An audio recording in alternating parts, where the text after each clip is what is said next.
Hey there, kids! Welcome to the Child of Mecha live stream. I'm your host, Tim, the one and only Child of Mecha. We're back at it. Excuse me. Just running around like a goddamn chicken with my head cut off here. We're back at it. If you did not check this morning's stream, we were working on the internals of the shield. We did some modifications to the parts and things like that. So we're going to jump back on that here this evening.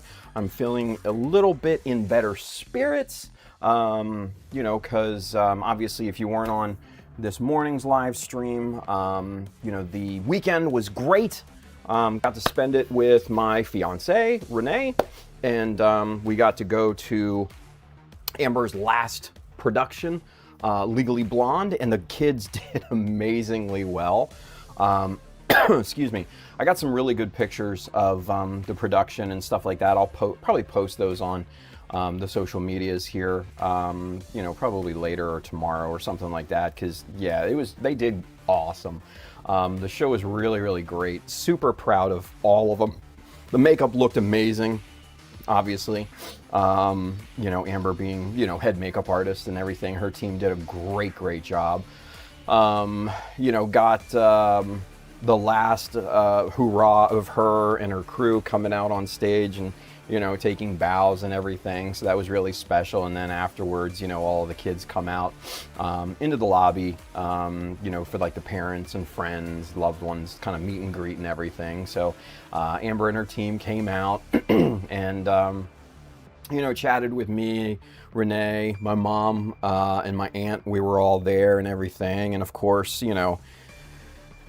me being me, I got doughy-eyed and teared up and, was just super proud of the kid, beyond words. So, yeah, I was a mess.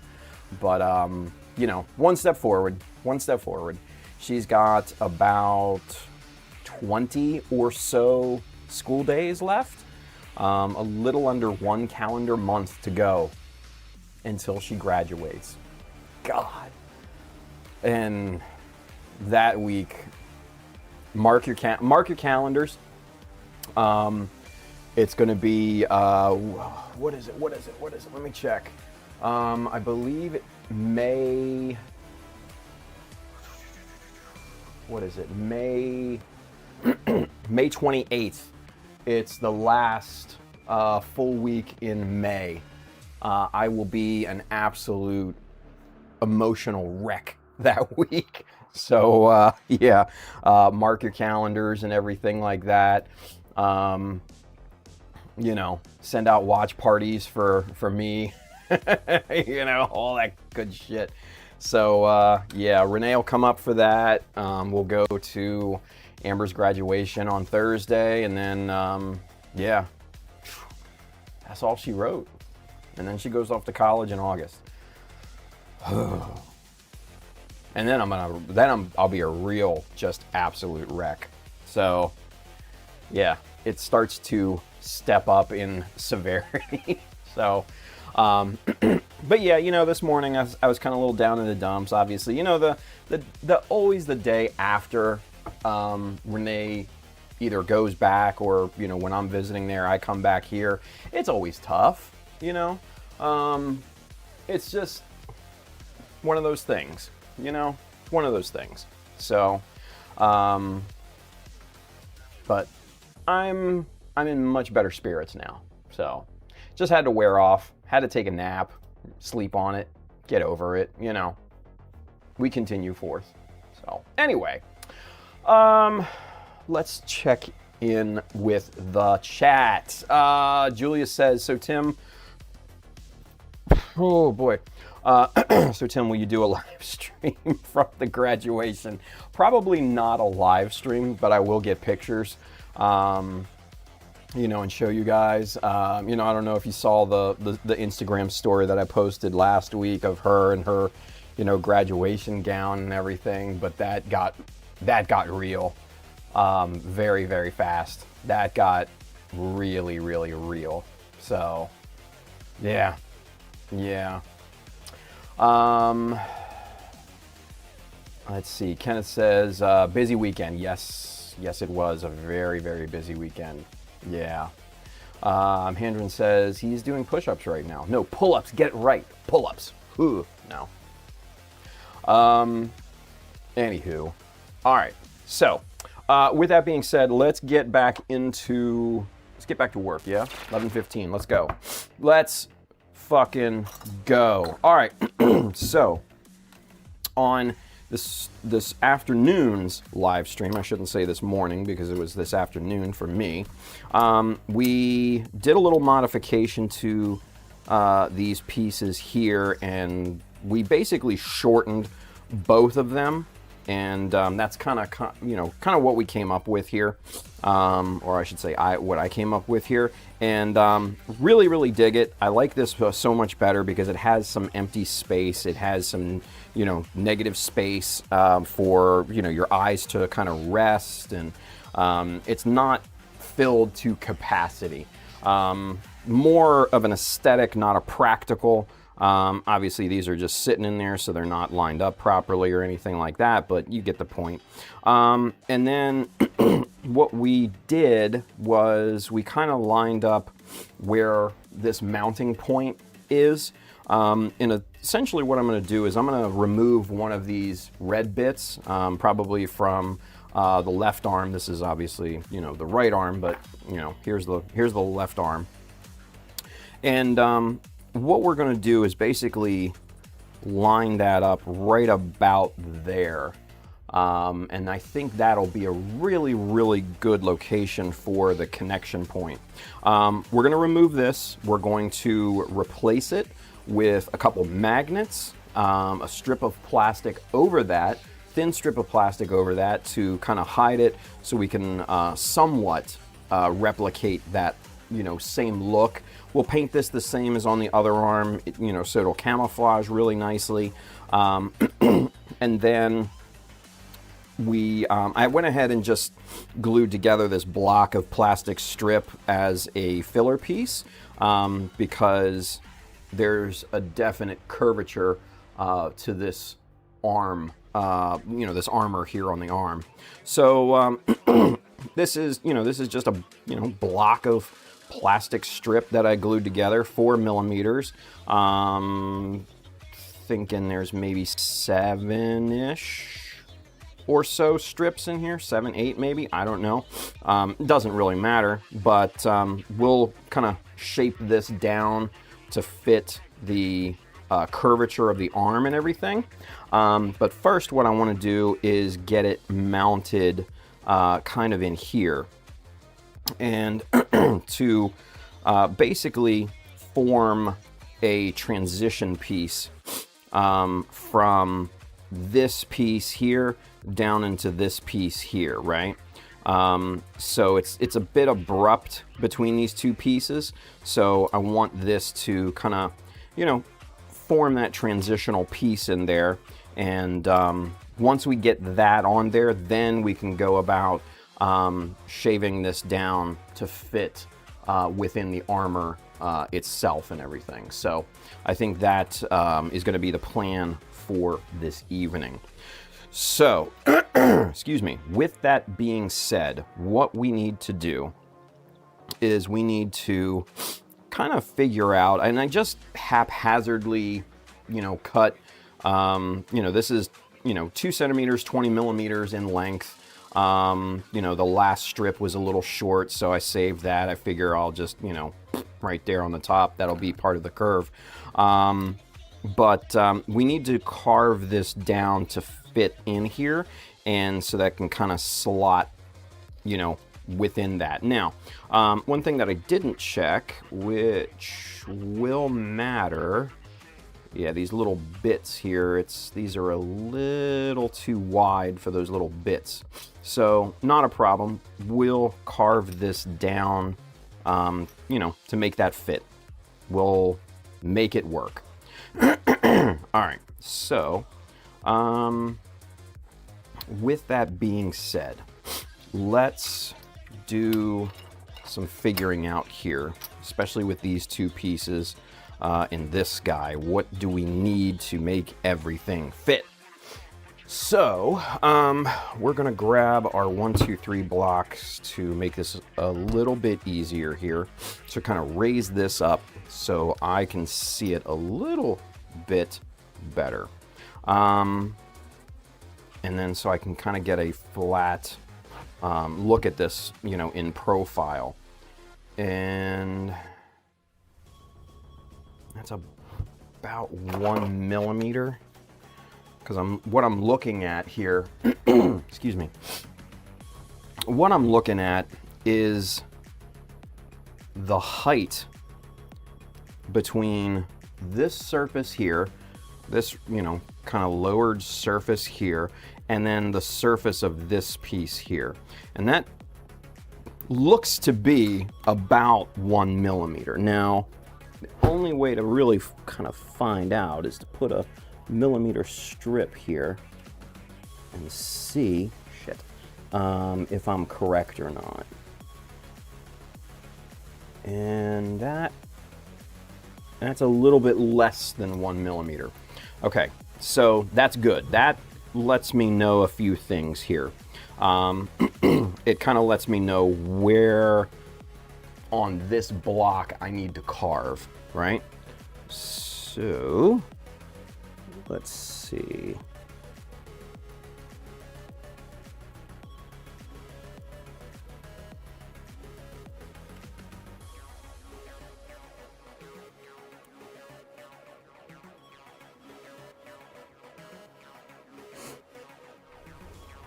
Okay. And that looks to be about 1 millimeter off of that. Yeah, about that. Okay, cool. So, all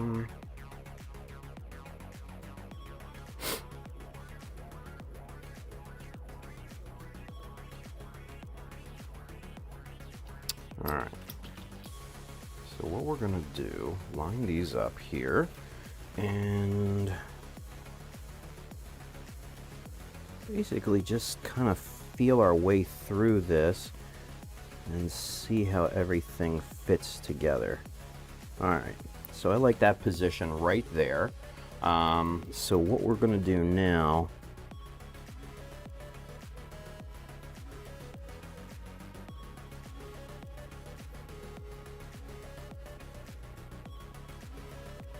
just trace the profile of this thing.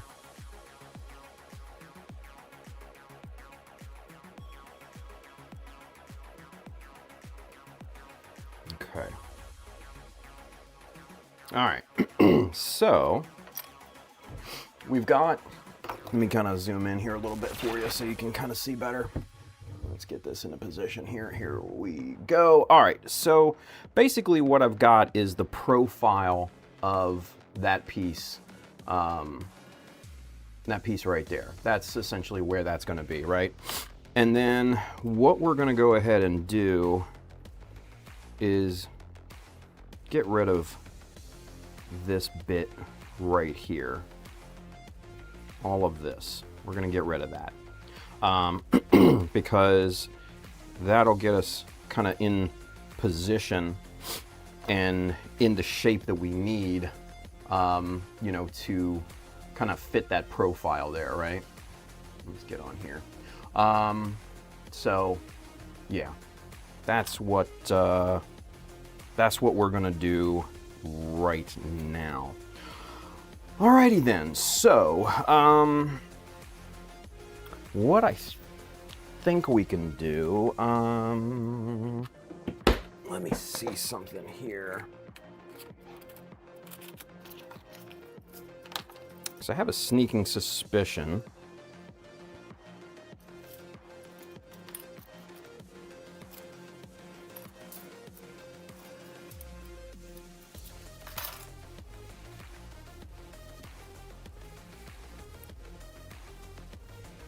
Oh yeah, there we go. That's actually damn near perfect. All right, so this is where scribing jigs come in handy quite a lot, right? So look at that. Look at that profile right there, right? That is damn near perfect. Yeah. So that's really, really good. This is gonna help us out quite a lot. All right, so with that being said, let's get back to normal camera here. And son of a bitch. All right, so I'm gonna use my 0.2 here, and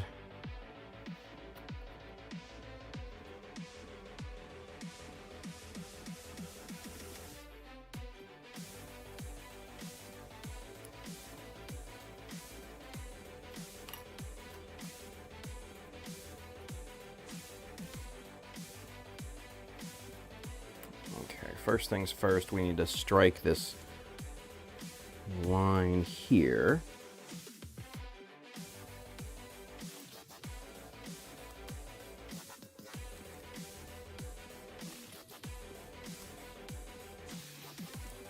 Okay, so we got that.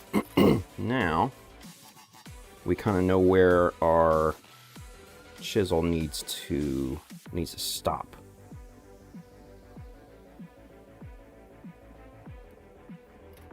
And what I'm also gonna do is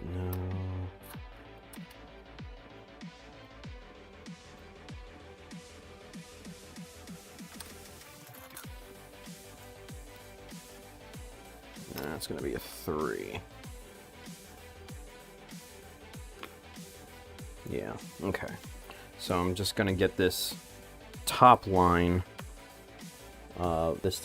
right there scribed in so we can kind of know where we need to stop with the angle.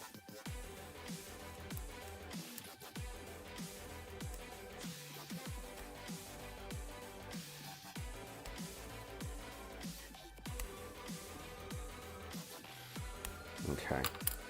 All right, so now we just need to get our straight and 45 cut into this thing, and that should be a relatively easy procedure here.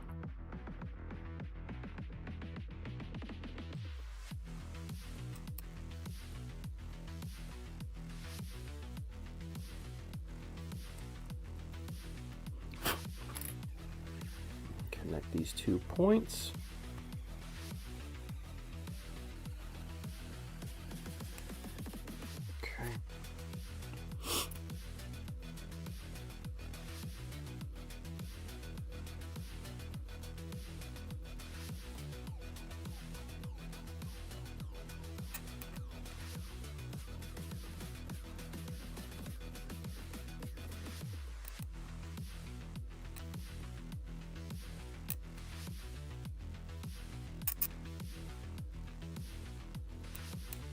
Okay, so now it's just a matter of deepening these lines a little bit.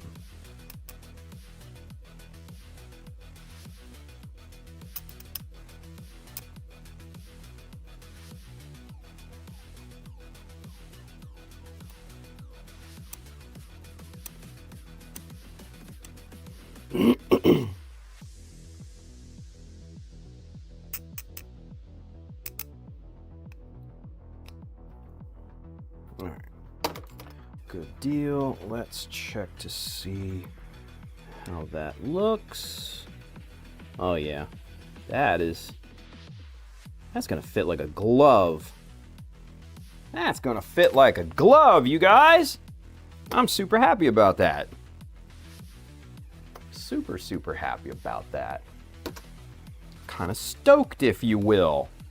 All right, so what we're gonna do is on the bottom here, we're gonna transfer this front line with all the precision in the world over across the bottom so we can duplicate our work on the other side.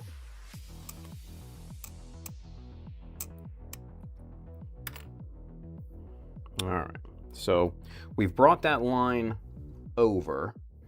And now we need to find the corresponding 1 mil. There it is. All right, and then what we'll go ahead and do is we will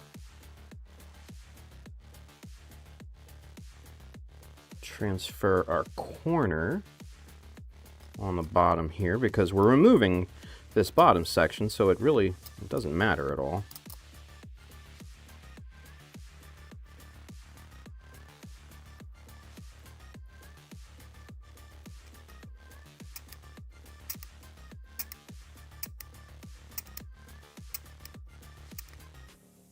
Okay.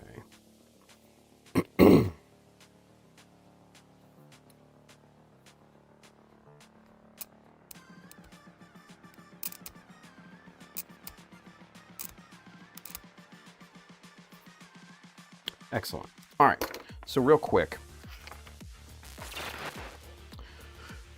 So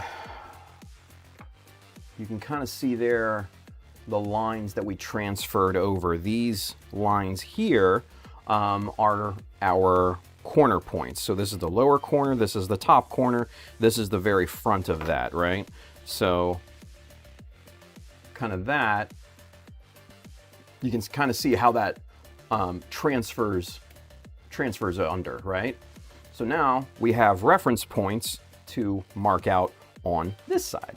So what we'll go ahead and do is, with our pencil, we will mark these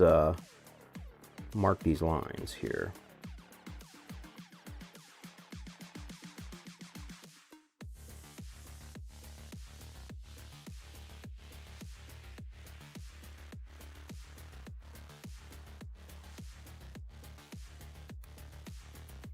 Okay, so there we go. We've marked our 2 lines.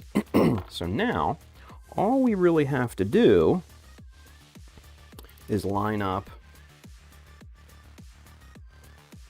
everything here.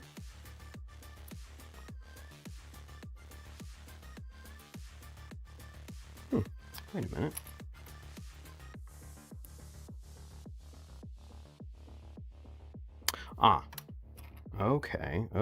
Okay. I see. So, all right, so the thing I was not 100% clear on is that, all right, so let me get it in camera here. The top line here, there we go, here doesn't go all the way up to the top. So that's why I was a little unclear on the flip side here. So no matter, that actually helps us out. So what we'll do, let's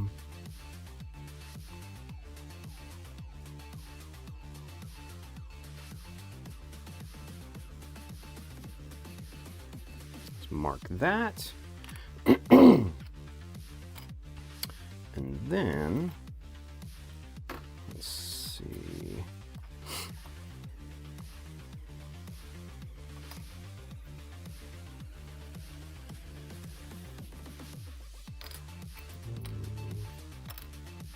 Need to find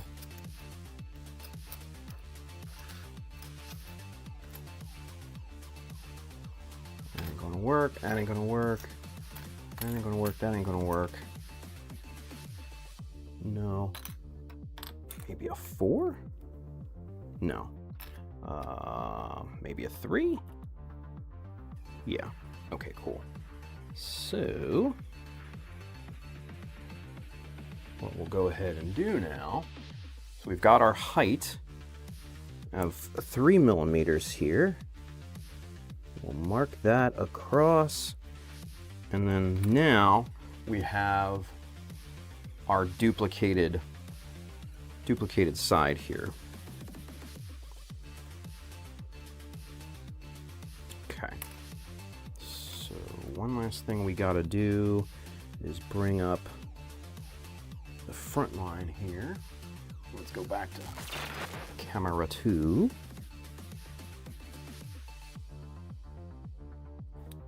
so there's our front line.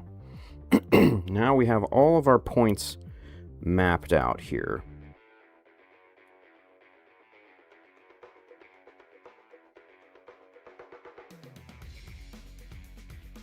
All right, so first things first, let's get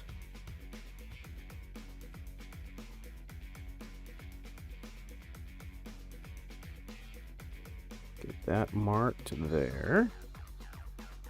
All right, so there we have our layout, right? We have our layout. All right, so let's first bring up the front line here, the very first shorty line.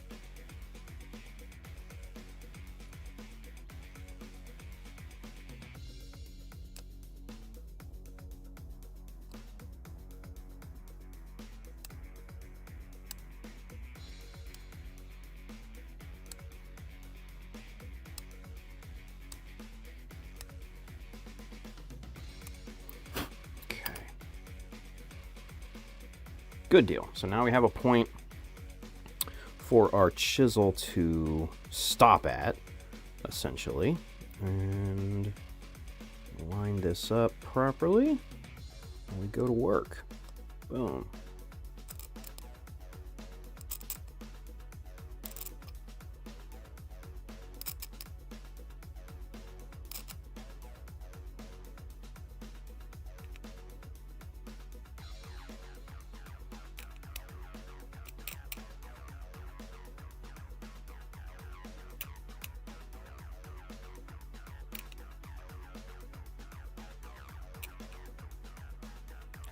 All right, excellent. Excellent. All right.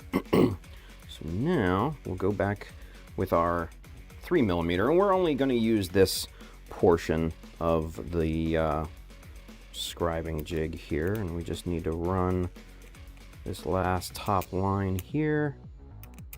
Boom. And then we'll just deepen everything here freehand, because we've already got the grooves cut in.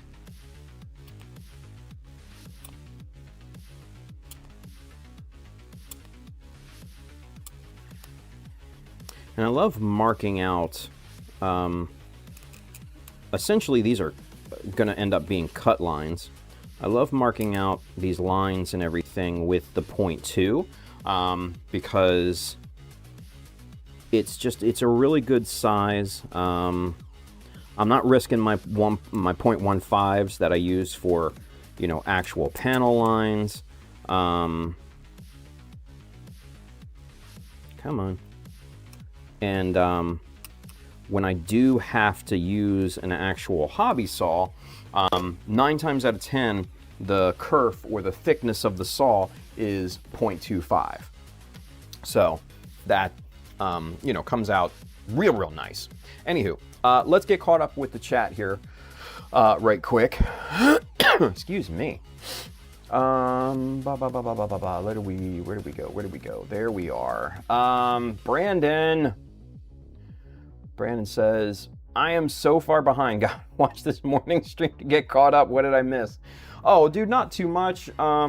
It was just basically kind of brainstorming and cutting things and trimming and stuff like that. We just, we went ahead and kind of got the shield accoutrements, the inner workings of the shield prepped up here. That's basically what we got. I shortened both of these pieces to give a little negative space at the top and the bottom, just for aesthetic purposes.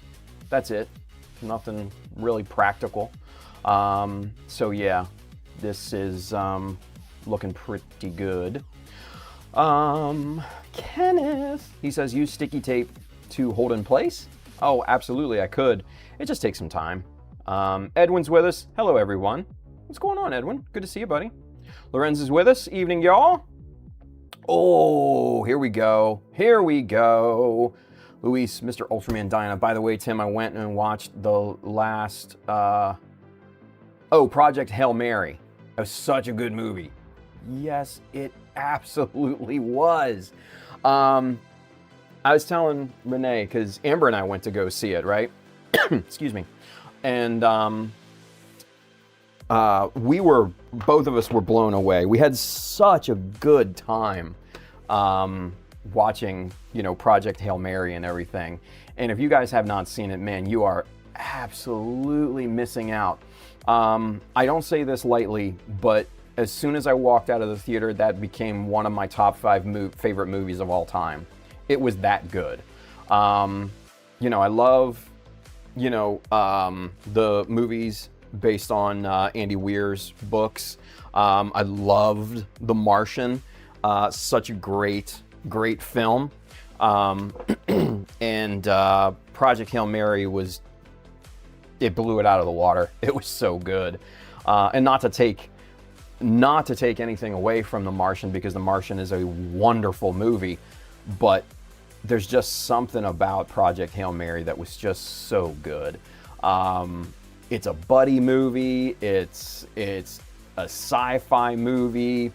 Like it's all of the above. It's so good, and I can't recommend it enough. There's so many like one-liners in it that are just so good, and I'm sure you've probably seen most of them on Instagram or social media or whatever. But yeah, such an incredible movie. Such an absolutely incredible movie. I'm glad you got to enjoy it, Luis. Shark Twins, he says, "What's up, Tim?" Mr. RF Aurora. We have a question. Andrew says, will those scribing jigs be available to buy anywhere? The scribing jigs are made by my friend Colin Craig. He goes by Hi Craig. Yeah, and Charles, where's the comment? There we go. Hi Craig was the one who originally, created and sold the scribing jigs. Oh no, that's Jashawn. I'm sorry, Jashawn. But they're right. But their store does seem to be offline. Yeah, Colin was on one of the very first streams, I forget which, and he had said he does have some inventory left over, and he may start to ramp up production again. He called me his #1 hype man, which, yeah, I mean, they are amazing. And so yeah, I absolutely love them. And so yeah, I think he'll be hopefully starting that back up. And yeah, you should be able to get those soon there, Andrew. So fingers crossed, because I think they are an invaluable resource. The straight ones, the 45, the 60 degrees. He even has a chamfer guide. I'm not sure where it is. I got it around here somewhere. But yeah, he's even got a chamfer guide for different size, like chamfers and bevels and stuff like that. So yeah, Colin is, man, salt of the earth. Love Colin to death. And just a good dude.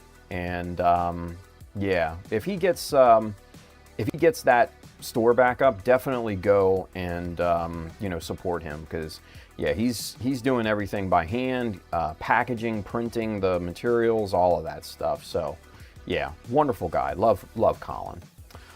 Brandon says, I forget who makes them, but he said that Tim's streaming again. He might put them back out there. Yeah, definitely. Also, if he doesn't sell them, there are some free STL files out there for them. Yeah, and you know what you can also do, if you happen to have like a 1, 2, 3 block like this, and these usually come in pairs, and mine are just held together, you can see, by magnets there, and I have a piece of sandpaper that's, on that side, but you can put this into any different configuration and all that. And where Colin got the idea from was me.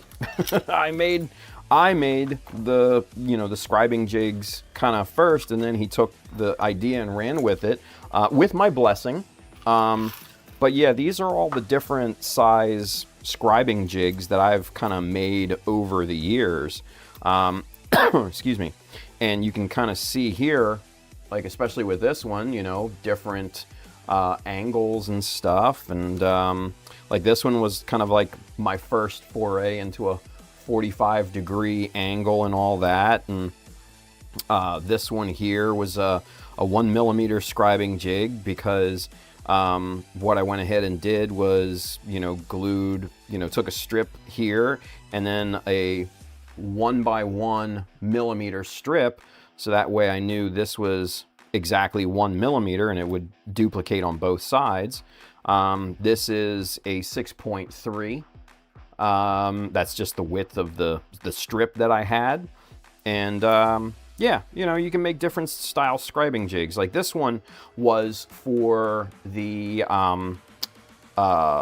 thruster on the lower leg of the Jesta. And I used that and I made it into a T-square, so it's mirrored. I can mirror the scribe on both sides, and that works really, really well. And we've kind of gone into the different scribing jigs and stuff like that before. Like here's a super long one that needed to make and everything. And you can do different sizes, different shapes. Again, you can make it into a T, so you can kind of mirror that on both sides. Little circular scribing jigs and everything. One of my favorites are the plugs. These are plug scribing jigs. And so basically this, let me kind of get it closer to the camera. So you can kind of see there's a shaped plate here, which is smaller than the outside plate, right? And that plugs into a certain shape, which was actually from the high mobility Zaku that we worked on, long time ago. And that way I can get a consistent scribe around, that opening and everything. So that, comes in really, really handy. Here's another one that I made. And again, that just is a little plug jig. So yeah, I mean, you can make your own. Print them obviously is going to be, way more accurate. But, I started off necessity here, making my own. So that's another option too. Let's see. Edwin says, found the STLs of the jig last year. Don't know if it's still up. They're on the repository or not. Yeah, bingo. Hi, Craig. That's how you spell Hi Craig's name. I believe he has an Instagram. Let me double check. Let's see. Let me see. Yep. Right here. Okay, cool. So, right there. There is Colin's Instagram. And it's just at Hi Craig. And yeah. So go hit him up on Instagram and everything, and he should be able to get you hooked up and all of that. Yeah, I saw in the comments, show me what you bought. May looks like does have them actually. Just Sean says, show me what you bought still has some in stock, at least the 45 and 60 degree jigs. But yeah, go hit up Colin and yeah, see what he can help you out with. Like I said, great dude, love him to death. Just solid guy. So yeah. Let's see. Lorenz says, I will make that my next movie to see in the theater. That and Hathaway 2. Yeah, man. I'm so ready for Hathaway 2. Yeah. But yeah, Project Hail Mary, if you can go see it in the theater, totally worth it. Totally worth it. Yeah. Ultraman Dinah says, I would recommend that movie to anyone. Yeah, abso-freaking-lutely. Brandon says, the file is still out there if you have a 3D printer. I'm assuming, excuse me, I'm assuming the 3D print files for scribing jigs and everything. Andrew RF4, I don't have a 3D printer yet. Been seriously debating getting one as I am getting into building Star Trek models. Interesting. And there are a lot of 3D mods out there. Yeah, that's a big community, isn't it? Jeez. Yeah, that's pretty cool.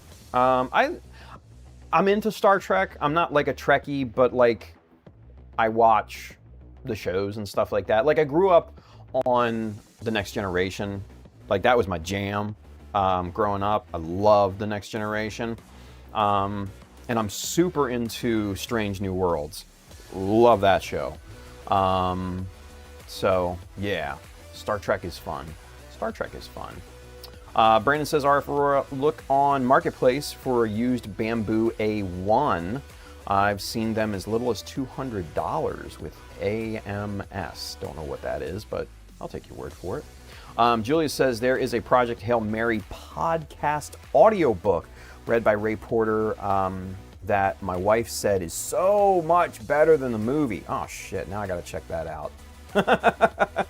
God damn it. Damn it. Oh, LT, come on now. Now I gotta go and search that up here. Jashawn says the audiobook is definitely excellent. Ray Porter is one of the GOATs for narrators. Oh, man. Yeah, see, you guys are hyping this up for me. Now I got to go look for it. Jeez. R4 says, I might look at that, looking into a resin printer, as I'm a tad bit lazy when it comes to sanding, and trying to remove layer lines is a lot of work. Yeah. And, you know, knowing as little as I do about 3D printing, you know, for precision, you know, parts, if you're gonna, you know, print out like detail parts and things like that, obviously resin is the way to go. But, you know, for tools and stuff like that and prototypes, obviously FDM, you know, is the way to go. And that's what Colin prints these with, you know, just a standard FDM printer. And you can kind of see the, you know, the different, you know, layer lines. You can kind of hear it. I don't know, maybe. Yeah, you can kind of, my nail scraping down the layer lines and everything, but yeah, and you can see it on the inside here where it printed, but that doesn't affect, you know, what they do and everything like that. So yeah, should be in good shape. FDM printing has come a long way. With a little tuning, sanding is minimum. Resin is cool, but can be brittle, and you have to clean them really well and then cure them to get the best results. Yeah, true. Giovanni's with us. He says, hello, everyone. What's going on, buddy? Michael Dawson, no audio. Just got home from work. Audio's fine for me. Never mind about the audio, it was on my end. Womp womp. Giovanni says, I bought those jigs from Craig. Hi, Craig, Colin. Haven't used them yet, but you got some. That's the important part. They're there, and you got them. Scuffles is with us. One of my first jobs as a mechanical engineer? Really? Damn, Scuffles. Get some, buddy. I didn't know that. That's awesome. But he says, one of my first jobs as a mechanical engineer was to make jigs by hand for this acrylic signage company. Every time you busted out one of those scribing jigs, it reminded me of that job, right? Well, I mean, they make jigs no matter whether it is for, you know, Gunpla or whether it's for woodworking or like acrylic signs or whatever. Jigs make things so much easier, and it shocks me that nobody thought of this before. You know, I hate to toot my own horn, but before me. Because, like, these things make scribing so much easier to do, so much easier to duplicate. It's just, yeah, it takes a little bit of pre-work, but then after that, boom, you're good. And it's perfect every time. I don't know. Michael Dawson says, I do need me some scribing jigs. Yes, you do. Brandon says, didn't Colin have some jigs for making custom vents as well? Yeah, he did. I think I have, excuse me. I think I have that around here too. Shit. I don't know. Yeah, I got it around here somewhere. I don't know where the damn things. Oh, here. Okay, so here are the chamfering guides. Oh, there's a piece missing from it, and I don't know where it is. But anyway, but here are the different, you know, chamfering guides, right? So you've got basically a 1mm, a 2mm, and a 3mm chamfering guide, right? And what you do, there's a piece that slots into here. You put some sandpaper on it, or you can use like like a file or whatever, something like that. And then you put your square piece, say for instance this, you put that in there, and then that will take off and do like a millimeter chamfer on that thing, right? Because the corner is sticking out just below that surface. So pretty genius, guide there. Yeah, I don't know where that vent one is, but I know I have it. I just don't know where I have it. So, yeah. Let's see. Next Generation was the best. Dude, I grew up on that. Like, Captain Picard, Engage, number one, the Riker straddle. Hell yeah. If you don't know what that is, you didn't watch Next Generation. In Strange New Worlds, when the crossover between Lower Decks and Strange New Worlds happened, the kid, oh shit, I can't remember his name. He's Randy Quaid's kid, or Dennis. No, it's Dennis Quaid's kid. It's called the Riker maneuver. Giovanni, yes, buddy. Oh, see, Giovanni's a real one. Yeah. So his character from Boimler. Jesus, I can't say that. Yeah, Boimler comes in, and he there's this old school saddle, and he's just like, he puts his leg up over it, and all he says is Riker. Oh my God, I fucking lost it. I died. Oh, so good. That whole episode was really, really good. Yeah, that one stands out. So, yeah.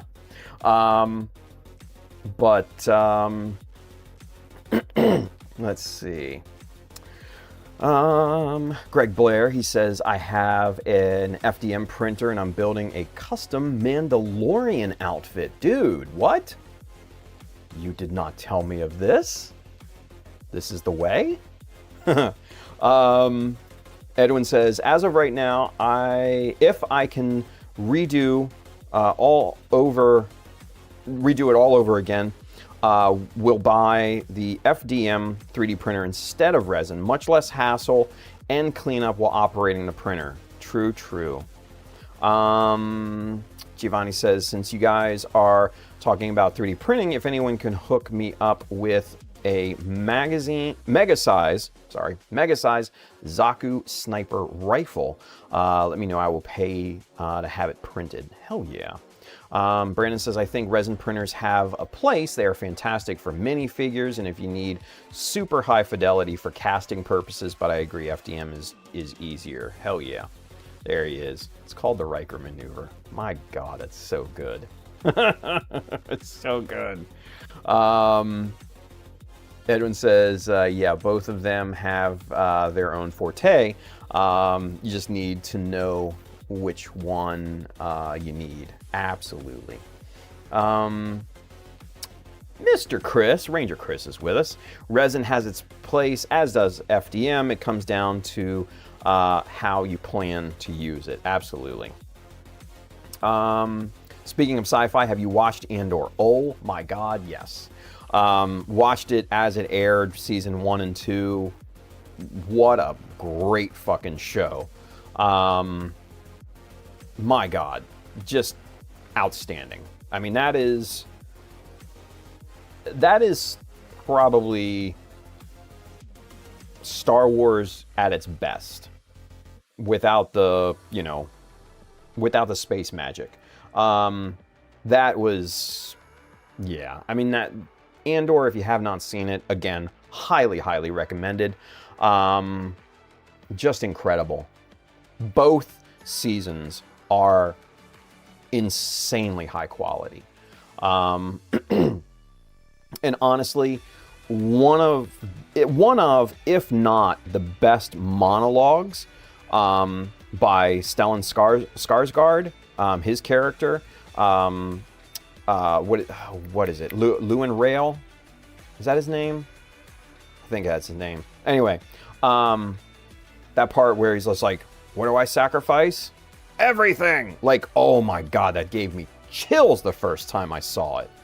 Luthen Rail. Thank you, Jashawn. Jashawn's always with the assist, man.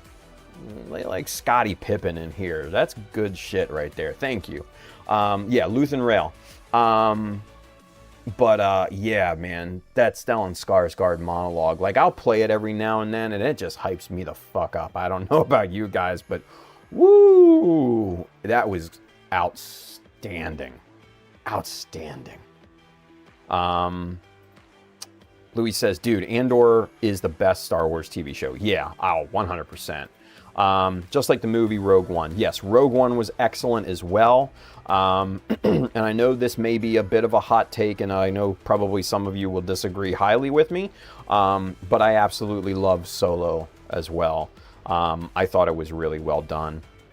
I thought the kid that played Solo was spot on. I really, really enjoyed Solo quite a lot. Jashawn says, Andor, best live-action Star Wars in the sequel era, 100% without a doubt. Lorenz says they use Star Wars as a setting, then built stories around it. Yeah, it's like a Gundam side story, like 8MS Team or something like that.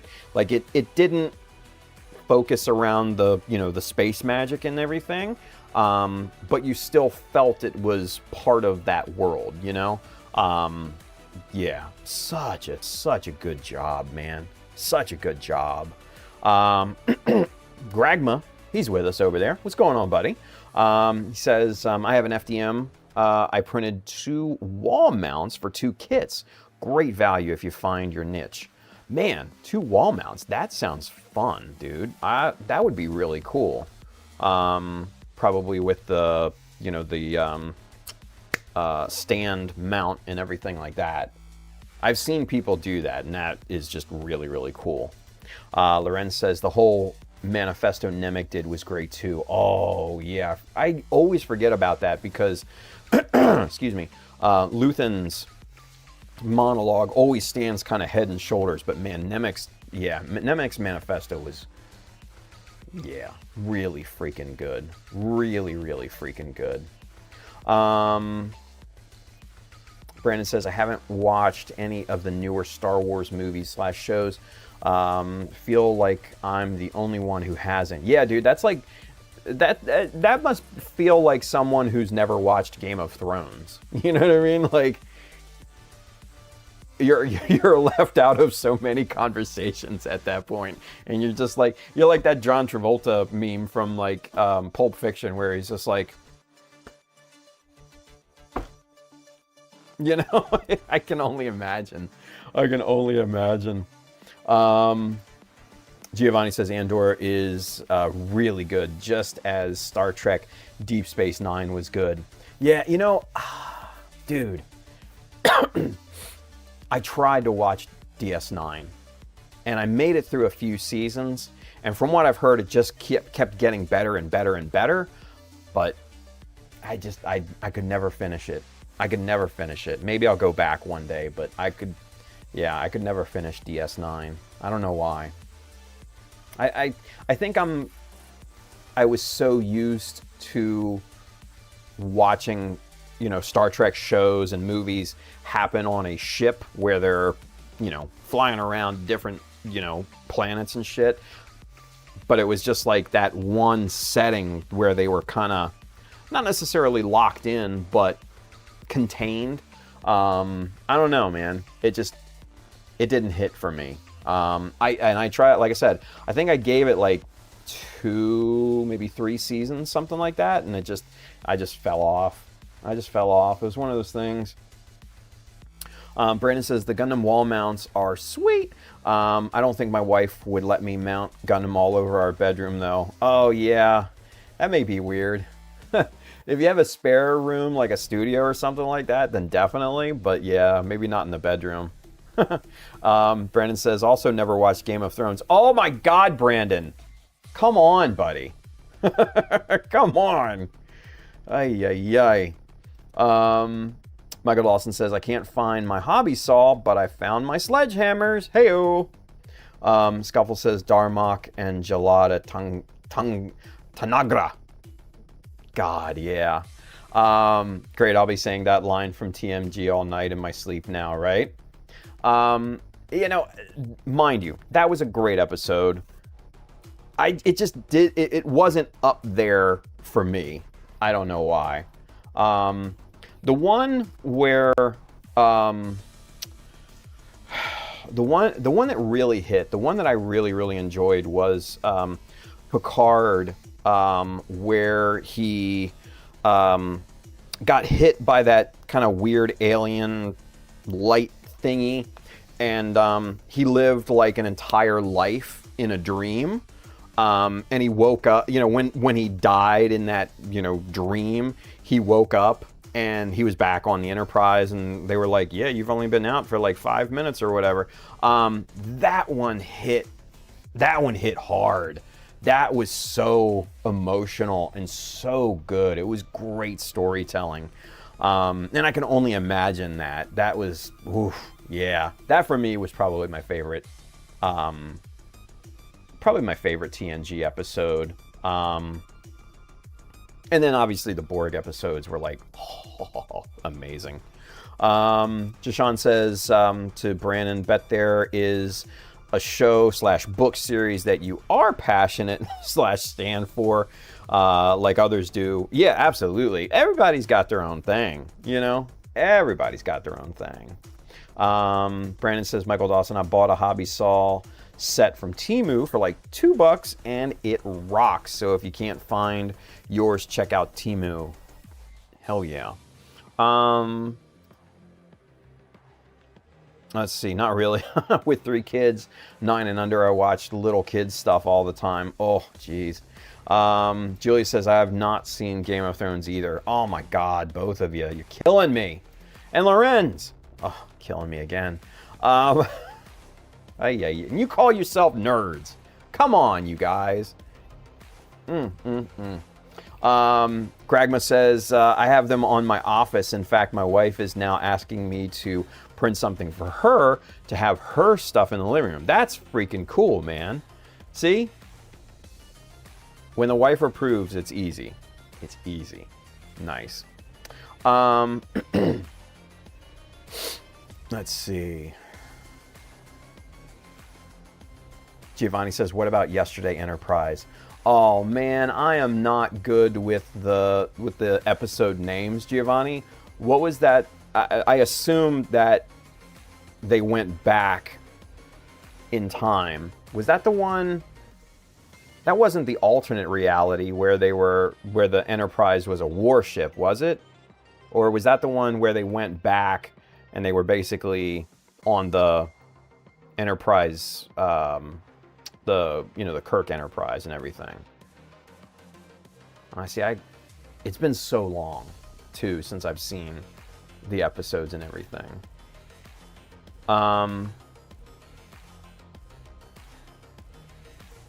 Giovanni says Game of Thrones is the shit. I have all the novels, all the novellas. Oh my god, yeah. Wasn't Data's daughter named Lol? I thought it... Was it Lol? What was his brother? Was his brother's name Lore? Lol? Like LOL, laugh out loud? Oh, yeah, okay, yeah. And Tasha replaced Worf as the tactical officer. Yes, okay, I do remember that one. Yeah, so basically they go into that rift and, the whole fucking timeline changed and they're still at war with the Klingon Empire and everything. Yeah, I do remember that. That was actually pretty good. And seeing what's her face, the chick who played Tasha Yar, come back, those seasons after. Oh, that hit so good. That hit so good. That was cool. That was really a really cool thing that they did. Yeah, that was a good episode. That was a good episode too.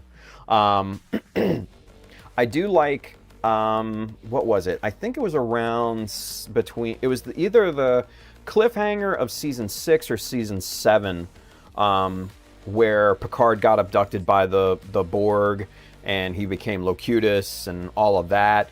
And, the last scene was, the screen, and he's just like, I am Locutus of Borg, resistance is futile. And I don't know about y'all, but I was just like, fuck! Like, no! Oh, dude, yeah. That was, that hit on so many levels. That hit on so many levels. Man, oh man. Data had many brothers. Did he? I didn't know that. I knew Lore, and then the daughter, Lol. Yeah. Lore and B4 were Data's most notable siblings. Okay.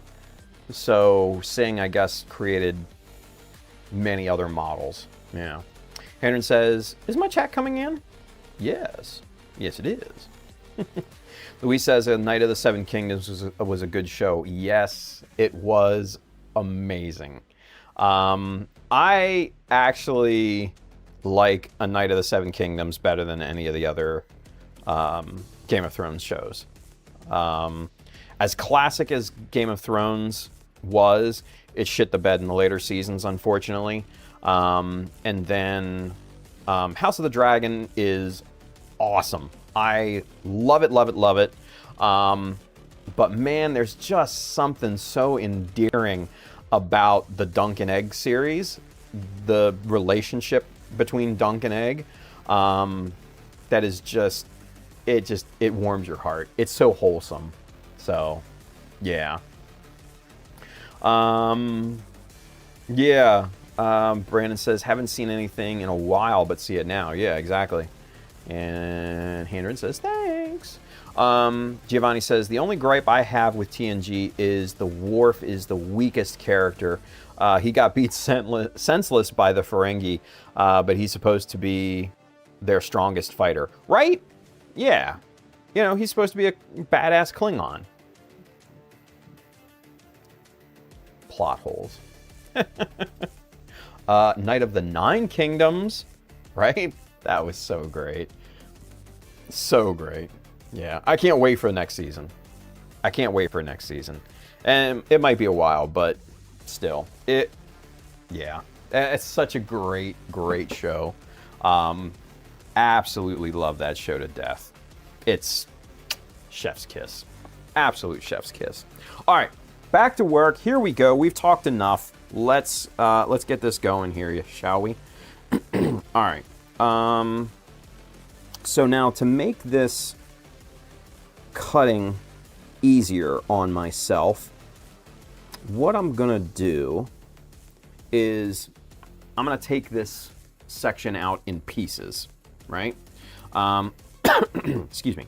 So first things first, I'm going to bring these bottom lines up on both sides.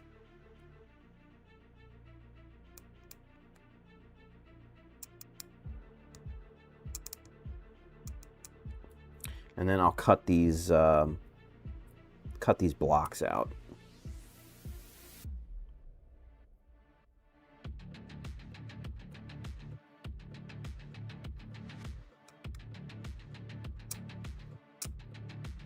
Okay.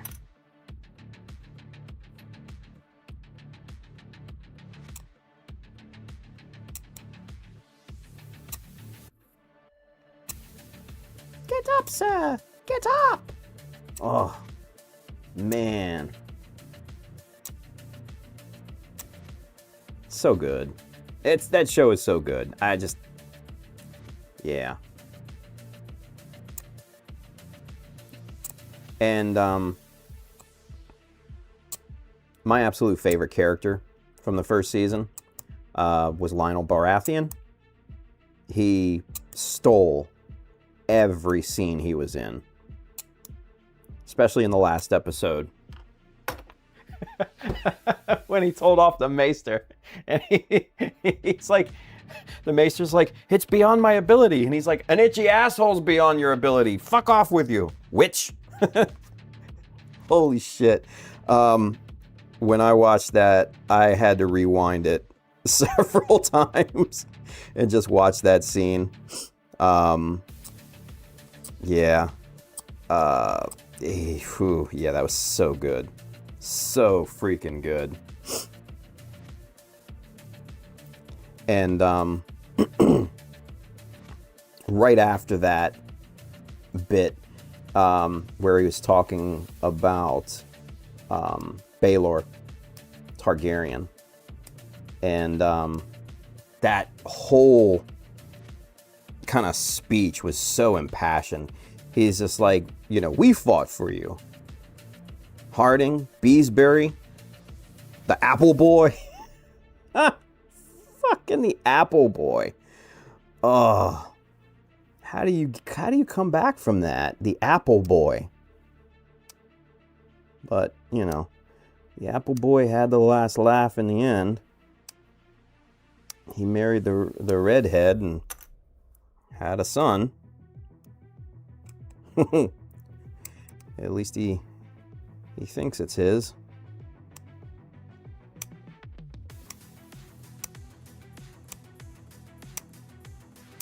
But yeah, man, Lionel stole that whole show for me. Where he's just like, you know, the gods don't love a fraud, and he invites Dunk to Storm's End. And I don't know if y'all picked up on it or not, but he's just like, I'll see you after the barbecue. And then it cuts right to the funeral pyre for Baelor. Oh, oh, dude. I was just like, no, they fucking didn't do that to my boy. They did not do that to my boy. Oh, man. But, yeah. That, such a great show. Such a great show.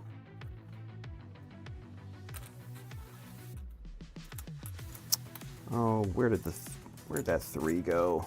Son of a bitch. There it is. That's what we need.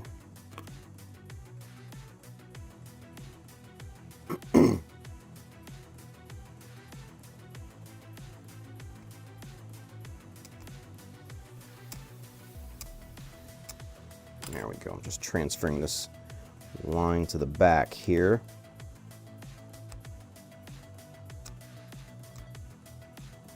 All right. So now we should be able to start cutting. All right. let's get the 1, 2, 3 block out here. Raise this up to make this work a little bit easier on us. All right.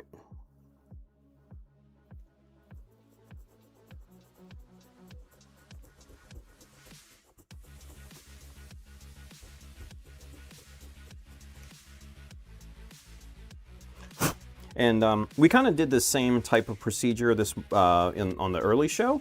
And the one good thing about scribing the lines in here first is the saw is going to go for the path of least resistance, right? And it's going to follow that that scribe line. And that's exactly what it's doing here. All right, we just need a little bit more.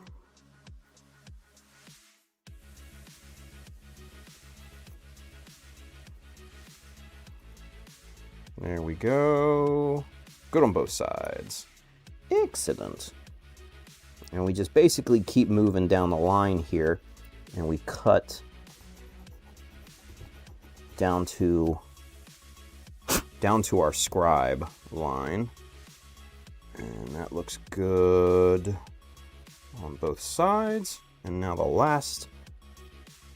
front line here, that's just going to be a little cut, nothing crazy.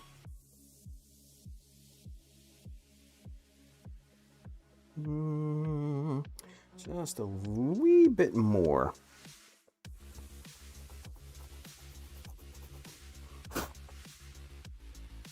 Might be good.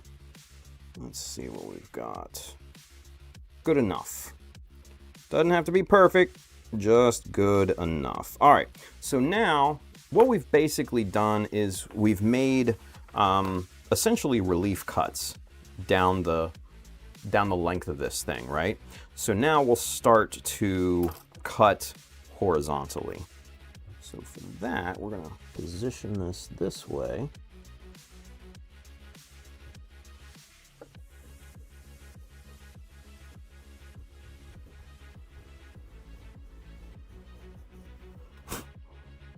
Very good. We'll do the same thing to the other side.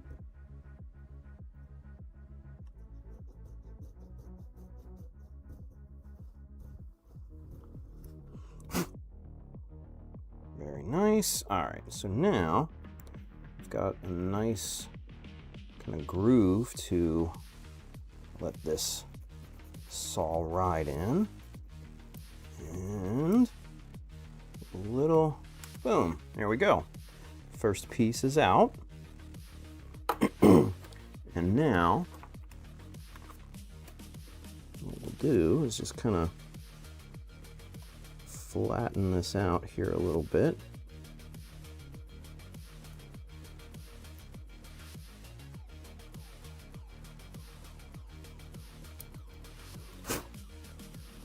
There we are. Okay, good deal. All right, so that was the easy part.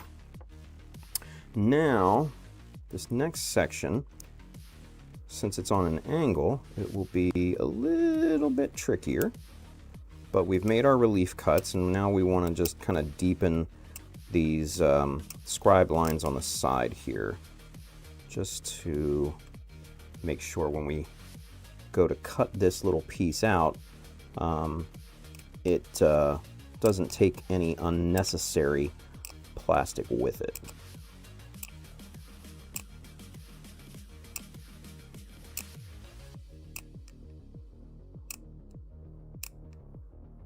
Actually, I may just scribe right through this thing and essentially just cut it with the chisel here.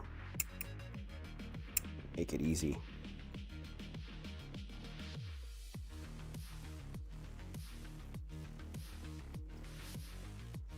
Yeah, there's not a lot going here. This might just snap right out here. Yeah, see, there we go. There it goes. Jolly good. All right, cool. Just clean that up.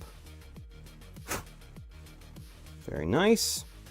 All right, so now let's get these horizontal lines deepened a little bit more.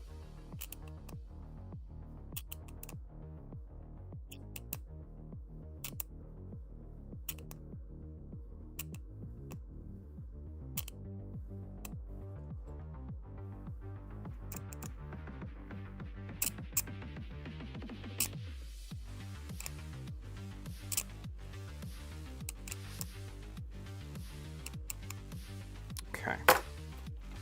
Now we can go back to the saw.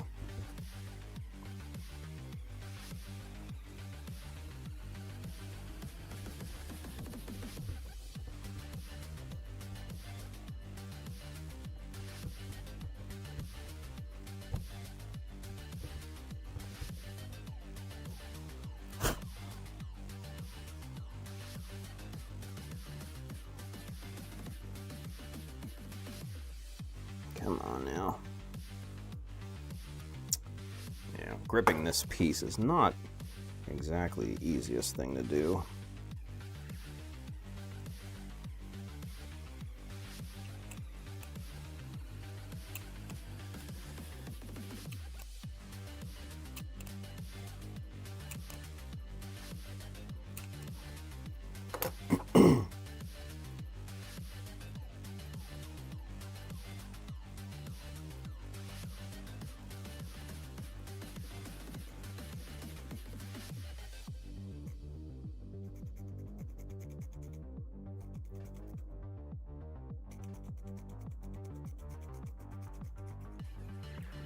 Oh my goodness.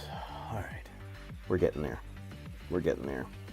Let me get this cut and cleaned, and then we'll get caught up in the chat here too. All right. And boom. Here we are. All right. Cool. All right. So let's get this guy capped, and let's get this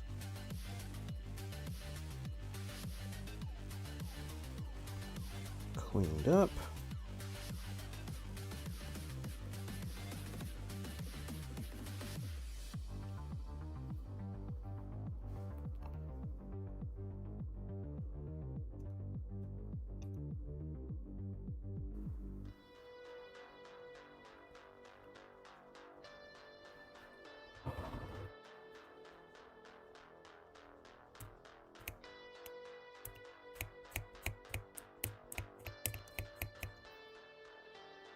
Okay. All right. Let's check fit. Pretty good. Little fine tuning here at the front bit. Need to take off maybe about a 0.5 millimeter there, just off the front.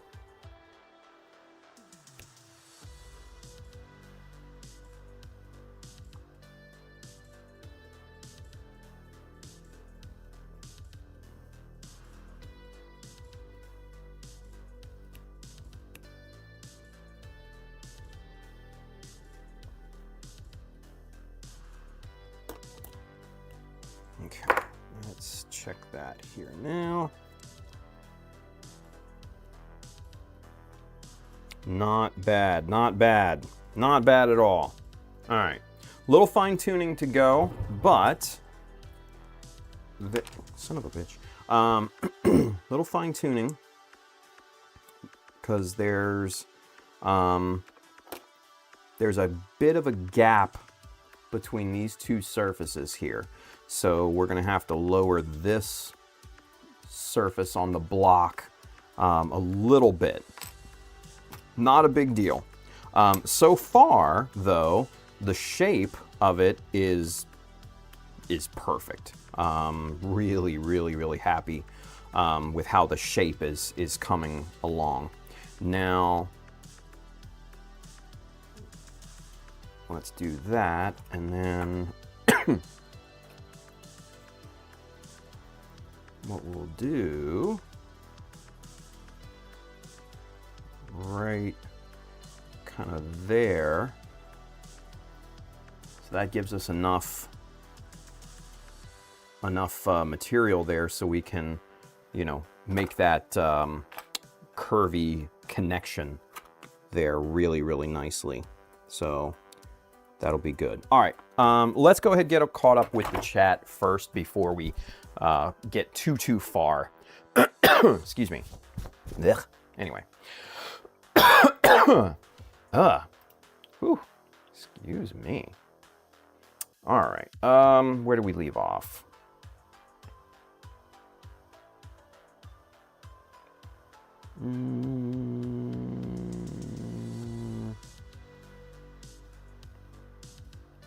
Yeah, the Night of Nine Kingdoms, yeah. Night of the Seven Kingdoms is also my favorite Game of Thrones TV show. Hell yeah. Giovanni says, I haven't seen A Night of the Seven Kingdoms. I have read the novellas, but season 2, I think, is next year, if I'm not mistaken. They don't use a lot of CGI, no, because, yeah, I don't think they really need to. Maybe other than some set pieces or something like that, but because all the dragons had died out by then, so yeah, I don't think they use a ton of CGI, which is, you know, a good thing. Brandon says, all right, everyone, I'm crashing. See you tomorrow for the lunch stream. Brandon, take care, buddy. Tim, earlier today I sent you an idea about the shield's attachment. I saw that you did message me. I haven't seen it. I haven't read it yet. It's just been a crazy fucking day. Futubeoi. Hellos. What's going on, buddy? Michael has a question. We have a question. I'm going to use magnets to connect the buttstock to the beam rifle. Thoughts before I use 7C, my super glue? So, Mike, so let me ask you this.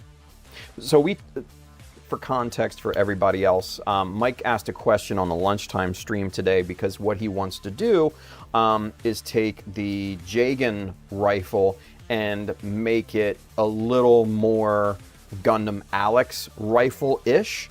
It does have a ton of similarities, and I had suggested basically the big one was the buttstock, you know, kind of recreating the buttstock of the Alex rifle onto the Jagan rifle.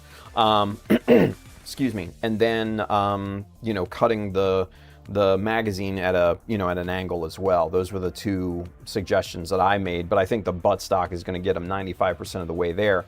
Now, Mike, the question that I have, why do you want to have the buttstock removable? Is that why you're using magnets, or is there another reason or anything like that? Because, yeah, that's, you know, like I said, I just, I'm not sure why the magnet route at that point, because if you can have it, you know, static, you know, one piece, I would normally go with that. But if there's a reason why you want to use magnets, then yeah, by all means. But, yeah, so. Dave B. Chisel Discipline, you damn right. Handred says, or just add a 1mm strip to it. Oh yeah, I could do that. I didn't think about that. Good call, Handred. Good call. Then trim it to shape. Yeah, good call. Loren says, heading out. Cold medicine is starting to kick in. LOL. Night, everybody. Lorenz, feel better. Handred says, usually magnets is used for two-piece to be detached when needed. Yeah, exactly. And that's kind of what I was thinking too. You know, maybe there's a reason that we don't know about yet for, you know, the magnets and everything for the buttstock. But yeah, Michael, you know, if there's, you know, a solid reason for that to become detachable, then go for it. If not, I would probably make it, you know, all one piece and have that structural, you know, rigidity there for it. So, just a thought. Just a thought. Anyway, all right, so, excuse me. All right, now, next thing that we need to do here, Hendren had a wonderful suggestion about adding the strip to it, and we happen to have a little spare strip right there. But before we kind of get into that, we're going to put that strip off to the side here right quick, and I do want to see how this mocks up here. Okay. Cool. So we're probably going to have to add a little bit of material on the bottom here too, just to extend that down to the surface of this piece. All right, so pretty good, pretty good, pretty good. All right, and yeah, and I think what I might do to kind of blend these two pieces together, you know, obviously I'm going to pin the pieces, but then what I'll do is I'll make, you know, some side covers to kind of extend, you know, down a little bit, and we'll make them kind of geometrical, angled shapes, something, you know, trapezoids or some Gundam-esque shape at that point. So we'll figure that out here in a second. Let's see. Mike says, I cut the rear part off, has a 3 millimeter hole. I tend to rush into things without thinking anything through first. That's why I asked. Yeah, I mean, if it's a 3 millimeter hole, I would glue the pieces together. Like I said, unless you wanted that buttstock to become detachable for some reason. And mind you, I mean, that could be an option too, if you ever wanted to return the Jagan rifle to its stock form. You know, these are, I think, just a couple things that, you know, you want to, you know, just kind of keep in mind, you know, when you're building and everything. And yeah, you know, I think the trick to customizing is being, you know, a few steps ahead.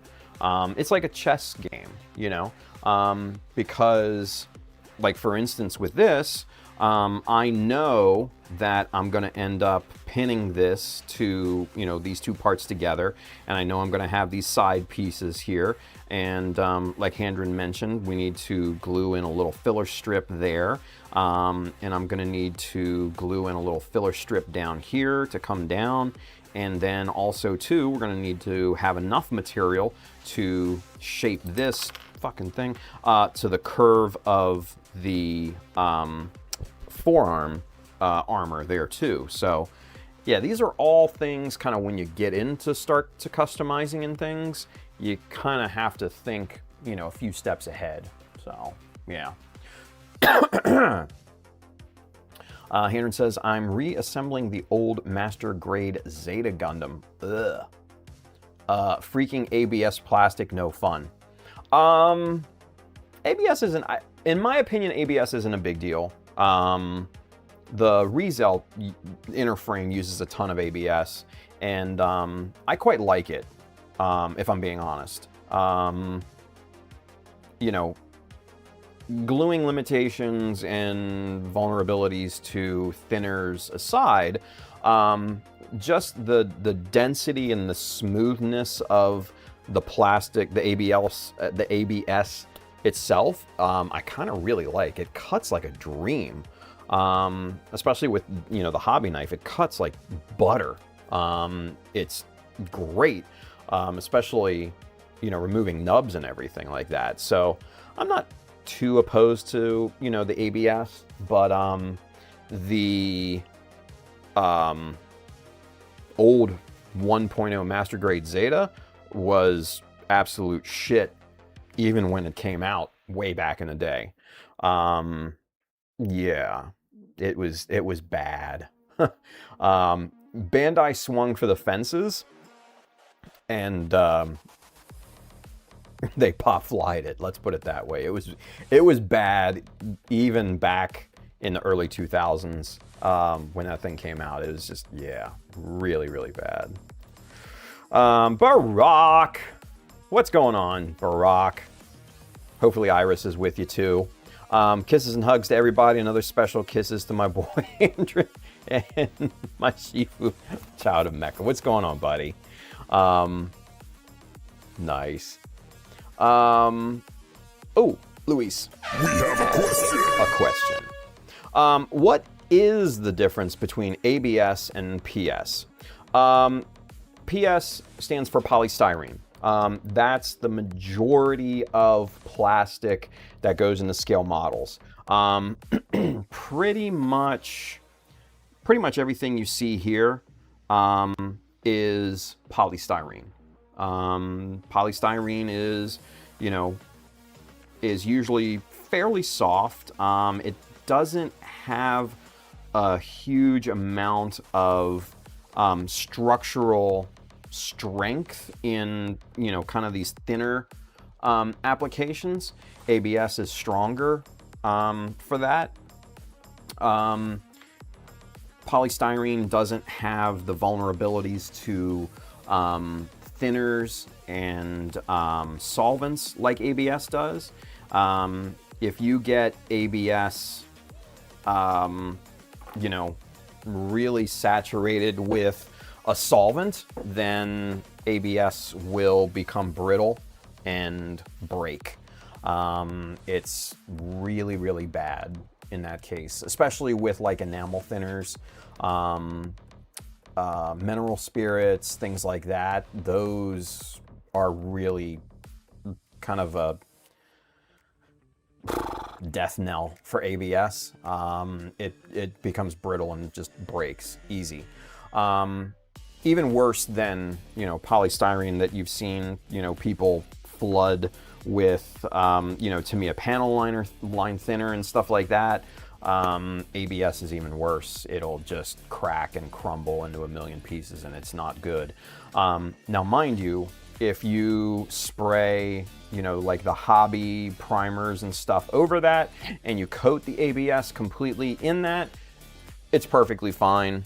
Vulnerabilities are gone at that point, and it's just a nice, strong plastic. In terms of like commercial uses and things like that, you'll usually find ABS as kind of your more impact resistant plastics. So they'll use ABS in a lot of, helmets and safety things. Cutting boards, like, for restaurants and everything are usually ABS.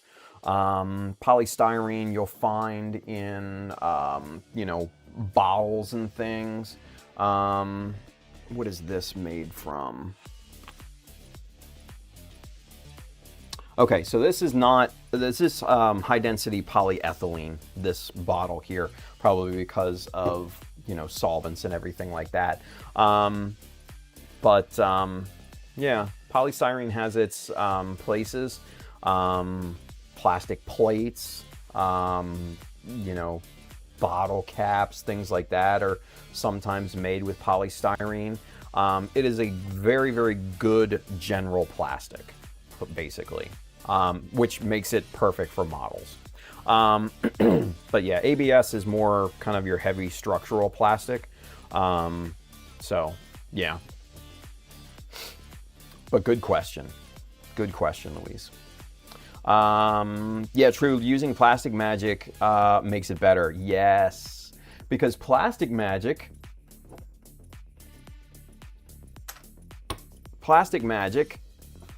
low odor, super thin cement for invisible joints, bonds ABS, styrene, and plastics other glues cannot.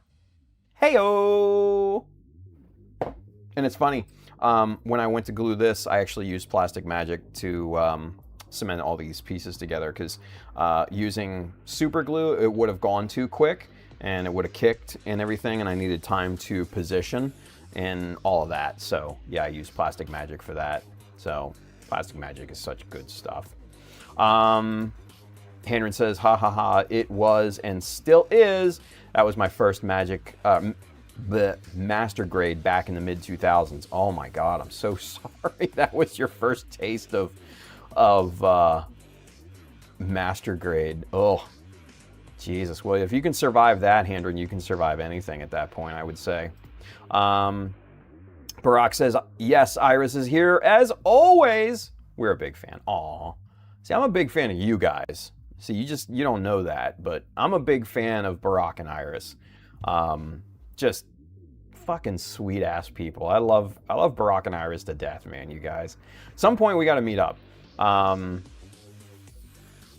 That will be a treat. That will be a treat if we ever, get to meet up and everything. That'll be fun. So, Bandai has KPS now, which, oh, is that the soft plastic that's a pain to scribe on? Oh yeah. I think that was the Sinanju, the first one with that soft, shitty plastic. I think it was the Sinanju Stein Verka. That's the first time that I ran into it, and it was, yeah, a huge pain in the ass. Huge pain in the ass. Barack says, hey, I have this Plastic Magic thing, and is like magic indeed. Even it can even glue PLA. Yeah, like it said, it can glue plastics that other things cannot. Crazy, right? Giovanni says, I don't know what kind of plastic is on the real grade Shin Matsunaga, but when I painted the inner frame, it turned into goo. Interesting. I did Gaia Black Primer, Alclad Titanium Gold, and Alclad Aqua Gloss. Yeah, that's weird. I don't know. I don't putz around with the real grades myself, so yeah, I do not know. Don't know. Let's see.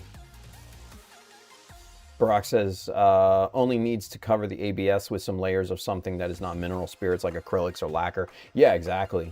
A little base primer and you're good to go. Usually the manual tells you which runners is what. Yeah, and in most of the modern models, or at least master grades, they'll have the type of plastic stamped into the runner too, where the runner letter is. It'll tell you if it's ABS, polystyrene, what have you. So, oh, look at this. Look at this guy, Edward Leonard. What's going on, Edward? Tim, he is alive. LOL. Good to have you back on, my friend. Buddy, you're a treasure to this community, and it's better when you're in it, my friend. Cheers. Aww. You guys, that just made my whole heart all warm and fuzzy. Oh my gosh. Thank you, Edward. I appreciate that, dude. It's really, really good to be back. It's good to see everybody. It's good to interact again. It's good to kind of have this. I look at it as a support structure, for me. I look at it as kind of, seeing all my old friends again and everything. And I freaking love it. So it is awesome to be back. It is awesome to be back. Henry says, Barack is the coolest player from the South, right? Wolfpack, he says, nice, enjoy the build. Thank you, buddy. Appreciate you. Thank you for watching. Barack says, that will be awesome. Let me know when you come here to Panama, dude. I don't know when that may be, but man, fingers crossed, dude, right? Fingers crossed. Or I will do something to bring you here to do some classes or something. Oh, that would be fucking dope. Hell yeah. Hell yeah. In a heartbeat, dude. In a heartbeat. Hendren says, having Tim back is great for the community, motivating the shit out of everyone. Oh man, come on now. You guys are like, the visor isn't gonna fit here for much longer. My head's gonna get so damn big, you know what I mean? Julia says, We have a question. hey Tim, where's the Mecha Army sound effect? It's on my list of things to do. So, like I said in the lunchtime stream, I still want to do a few things, you know, for the stream, but I wanted to get this up and running and not waste time. So the Mecha Army, you know, boom thing, the buy Mecha Decals, that thing, and then when I switch to Super Zoom, I want to have a transition where it will say, you know, Super Zoom or something like that, and then, you know, have like a I don't know, like a Super Zoom logo or something like that in one of the corners or something to know, you know, what screen we're on and everything. And then the same thing, obviously, you know, so there's Super Zoom, right? And then there's Mega Zoom, you know, and so you can kind of see where we're over here. Yeah, so you can kind of see that's Mega Zoom, that's Super Zoom, and that's regular, right? So I kind of want to have a transition for each of those, just to have a little fun with it and everything. Yeah, those are all in the works, shall we say. Let's see. Iris and I, Barack says, Iris and I are thinking to go visit my compadre in Texas. So I'll let you know if you are available, even only to say hello. Oh man, Texas is far from me, dude, unfortunately. I'm up on the East Coast here in the state of Maryland, close to DC. So, man, yeah. It would be awesome, though. It would be awesome, though. Maybe in the future, Barack. Maybe in the future, buddy. We got to get this train rolling again. You know, get some income coming in, get some food on the table here for me. And after that, yeah, once we get this rig rolling, then that may become a very real possibility to meet up in the future. So we got to. I think that would be a lot of fun. I think it would be a lot of fun. Yeah. Giovanni says, we've been waiting for your return. You're the only YouTuber that has actually clicked like on my post. Oh, buddy. Are you serious? Shit, man. I'm sorry. Damn. That's, yeah, I mean, that, you know, that makes me feel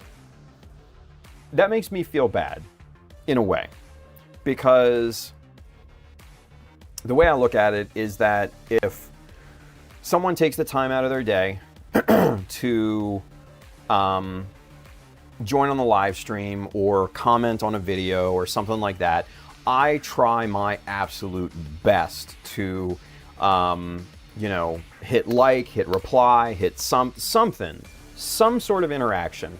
I'm not always the best at it, I will admit it, but I try my best because, you know, like I said, if you guys take the time out to do that for me, then it should be only right that I take the time out to do that for you. You know what I mean? That's just kind of how I see it. So, yeah. But, yeah.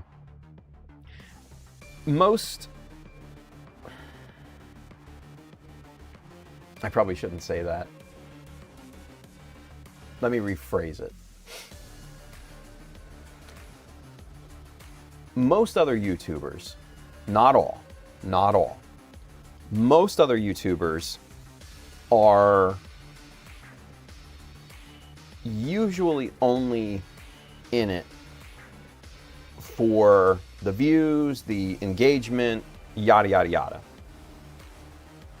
My main thing here is to build a community and to pass along the shit that I've learned. You know what I mean? Because I didn't have anybody to teach me in the early days about how to do this shit. I had to fumble my way through trial and error to learn what I've learned over the years. And I've had to go through mountains of, you know, online forums and pictures and different websites, especially Japanese websites that are used to be on like the Japanese GeoCities and shit, where, you know, half the damn page was ads and crap. Excuse me. And, you know, go through mountains of Hobby Japan's, Dengeki Hobbies, Gundam Weapons, model graphics, you know, art books. And I'm pointing over here because that's where my shelf is, and you can kind of see that when I'm filming a reel or something like that. But, like, there was never someone to teach and to pass along the knowledge to me. So I don't want to replicate that. You know what I mean? I don't want what I have in here to, this is morbid, but to die with me. You know what I mean? I want to pass that along, and hopefully, you know, what you guys learn as your expertise, you know, grows in popularity, or grows, you know, in experience. Hopefully you'll pass that along to future builders as well. That's my hope. And that's kind of why I do what I do, you know? You know, and obviously right now, you know, we're trying to, you know, I am trying to make a living at doing this. You know, I'm trying to have, you know, have a go at it. And, yeah, I want to put out the best content. I want to put out the best value. I want to put out the best knowledge for you guys to become successful at what you want to do in this hobby as well. Bottom line. So, yeah. I wish more people clicked like on your posts, Giovanni. I do. And that makes me feel bad that they don't. That sucks. So, yeah. Anywho, I'll get off my soapbox now. Let's see. Mecha Zoom. Wah, wah, wah. Giovanni says, I also have all the Mecha decal sheets. Buddy, thank you. I appreciate that more than you know. Let's see. Barack says, hey, Child of Mecha, we have time, brother. You came back, so anything is possible. You damn right. It is. Hendren says, I've known Tim for many moons, and he has yet to like any of my posts. Man, shut up. I like many of your posts, Hendren. Ay, ay, ay. Oh, here we go. We have a question. Tim, which Bob Smith Industries CA glue would you recommend? Gap filling? Yes, this one right here, the purple one. Here it is, the gap filling 5 to 10 second, the purple bottle. This is my go-to.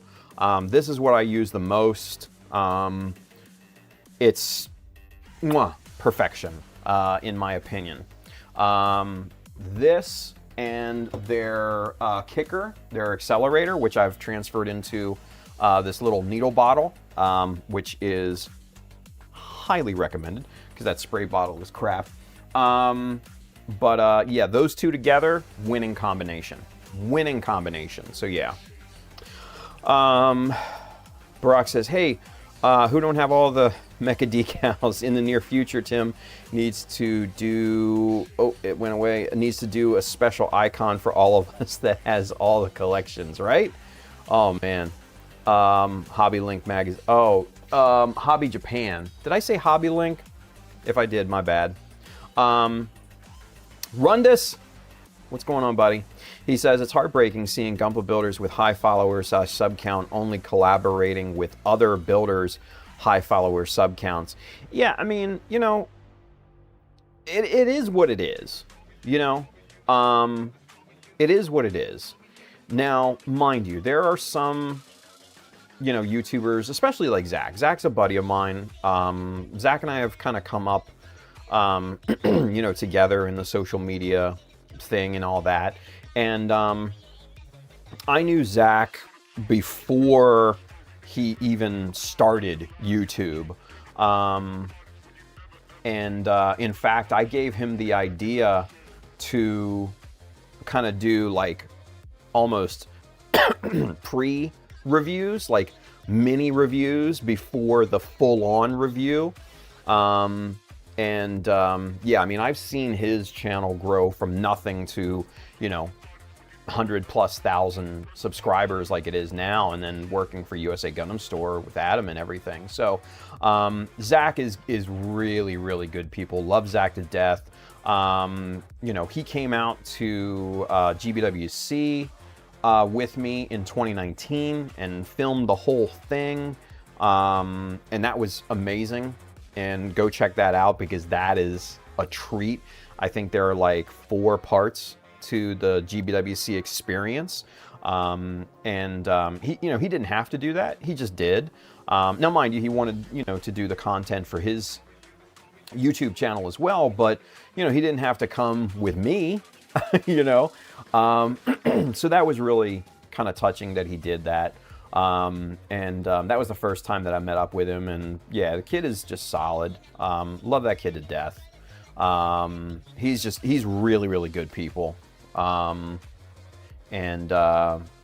Handren, right here. Yeah, Zach is good people, right? Hell yeah. So, yeah, Zach's a good one.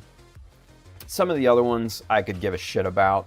You know, most of these guys are in it just to kind of hear themselves talk in their little echo chamber. And I get it. Social media is a game, and it is what it is.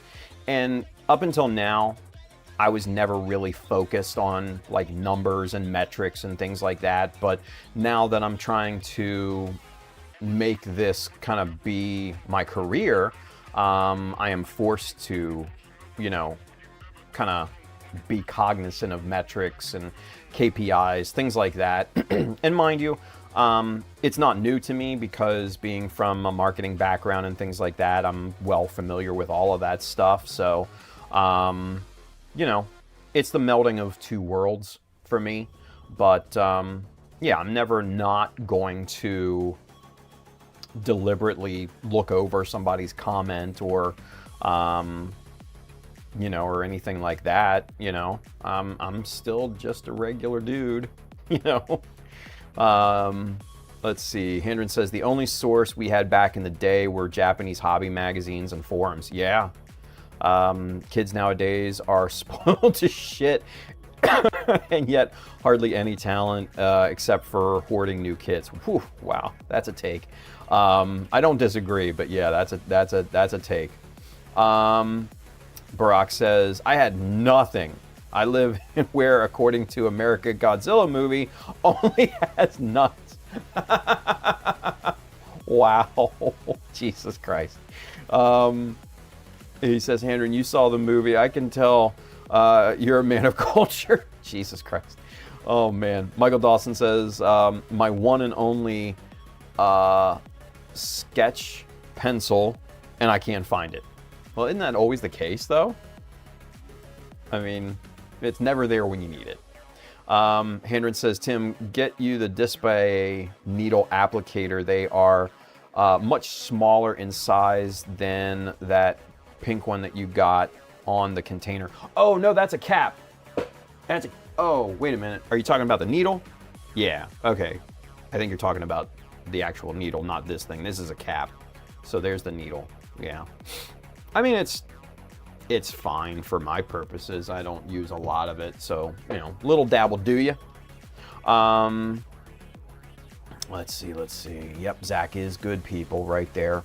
Barack says, I remember like 10 years ago, Zach took the time to chat with me on Facebook chat, so yeah, I like Zach. Yeah, Zach is just He's down to earth. He's good people.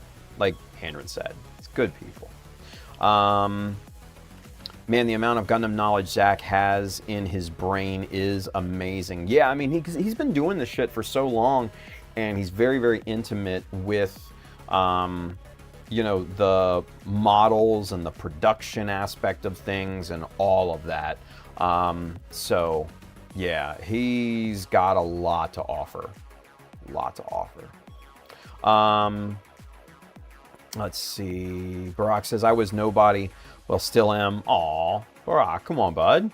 But what I mean that you can tell when people like Tim and Zach are doing this for passion and the pleasure to teach others. Oh, hell yeah, dude. Hell yeah. There's no doubt. This is passion at the end of the day.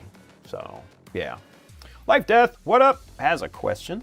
We have a question. What adhesive do you use to fix broken pegs with metal rods? If you're using a metal rod, that's gonna give you your structure. I would offer two options for adhesives. One would obviously be Bob Smith. The other, we've talked about Plastic Magic. Either one of these will kind of do the trick to, you know, keep the plastic in place. This will be very, very quick. This will be a little slower and melt the plastic. This may be a little bit more brittle, but if you're using a metal rod, that's not going to be a huge problem. But yeah, either one of these are going to do the trick 100%. So highly recommend either one of those. Whichever one you have or whichever one you can get easier. That's the one I would go with. So, yeah. Oh, shit. Julie says, okay, Tim, my wallet is open. Ordering Bob Smith. Is there anything else I should spend my money on? Oh, shit. Not at this point, LT. Not at this point, man. I can't think of it. I'll keep you posted, though. Oh, shit. Good stuff, man. Good stuff. Oh, my God. It's already 12 o'clock. You guys, what the hell? This is what happens when we get to talking and all of that. This is what happens. The night goes by super quick. So, all right. Let's end it there. I think what I'm going to do, I have just a little bit more. Today, after the first stream, was not productive because I was tired as shit and I napped for a little bit. So today was not very productive. And had some other shit that I had to handle. So I'm going to go back, finish snapping the Rizel. I've come up with an amazing color scheme for this guy. You guys are gonna love it. I love it. I am so excited about this Rizel build. Let me pull up the color scheme that I am going to do for this real quick before we end it, and I will show you. Yeah. Okay. I'm so excited for this. I'm so fucking jazzed. And you guys will see here momentarily. All right, so it's just, oh my God. All right, you ready? That's the color scheme. Toasted marshmallow. Yes. There is going to be my color scheme. This will be the toasted marshmallow build. And I cannot wait to paint this thing up. I cannot fucking wait. So it will be mostly kind of that white ivory off-white color will be the main armor. And then it will have accent colors. You know, I may cut a color out, maybe this lighter color, and just kind of go with 4. But basically, that's kind of a dull orangish, kind of a medium brown, and then a very, very dark brown, right? Yeah, I am I am very, very, very excited to get to this level. I already have an insignia thought out in my mind, the flaming marshmallows, and yes, that, yeah, that will be, I just fucking love this. That will be the color scheme for the Rizel. I think it will fit perfectly. So, yeah. Yes. Yes. Yeah. I'm so excited. I am so fucking excited for this. Anyway. Oh my god. Yeah. Handren, ha ha ha, what the fuck, right? It's stupid, but it's great. I love it. Oh man, this year I will not disappoint you, to Handren. Ha ha ha, what the fuck color scheme, right? Could work as a desert camo scheme. Yeah, I mean, totally, right? You could actually pull that off. Maybe invert some of the, some of the colors. Maybe use that white almost as a accent color rather than the base armor color. And that's kind of what I'm going to be doing. Let's see. Barack says, ha ha ha ha. Edward, nice. Roger that, Barack. Something you might also try using that cream and one of the others as a base color. Yeah, I think that the cream color will be the main armor color.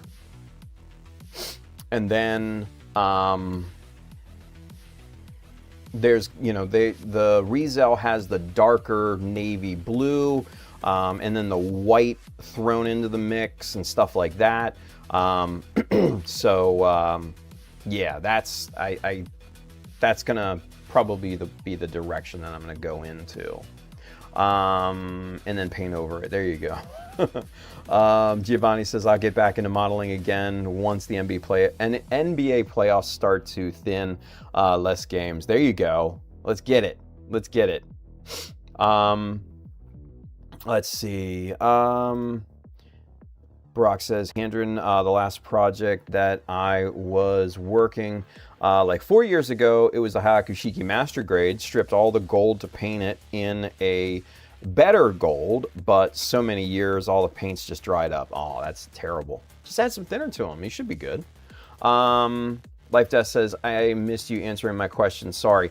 Oh, yeah, dude. No problem. So, the two adhesives that I would recommend are either Bob Smith, the gap filling, the purple one, or Plastic Magic. Either or is great. This will melt the plastic. This will be very, very strong in terms of its adhesion. Either one is really good. It'll get the job done because most of your structural rigidity is going to come from that metal rod anyway.